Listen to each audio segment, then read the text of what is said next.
My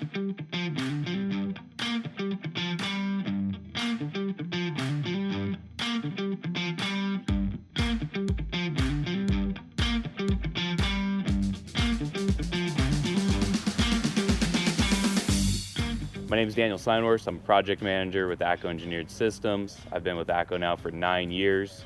Got my counterpart Mike here. Yeah, my name's Mike Gribble. I'm a project manager with ACCO, and I've been with the company for 4 years. So we're out here today performing a helicopter pick at Norwood Junior High School.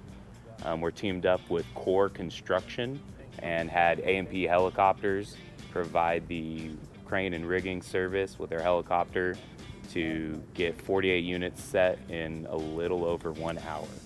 So today's was our 5th helicopter pick of the project. The first one for our new equipment going from the ground up to the roof. So we've staged that equipment for 2 nights, got it ready for the pick, got it ordered, tagged, put a map together of where the units needed to go at the school campus.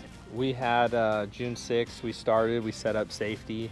June 10th, we flew off all 48 units, so we had to disconnect everything. And then once we flew off, we had 8 to 9 working days to replace all 48 curbs. Today is June 21st, and we set back, and it was successful. I guess as far as Norwood, this being the school with the most amount of units, we knew early on that it was very important to give our startup and balancing crews the directions they needed on the back end. So this was the first school that we demoed. This is a pretty big milestone for us today to get the units back on in 1 day, really 1 hour from our flight time, and just a morning overall. For us to use a crane in this application would have taken a lot more man hours. It would have added time to the schedule, and in certain cases, there's a lot of instances where a crane could not even access the work, and so a helicopter is really the only option.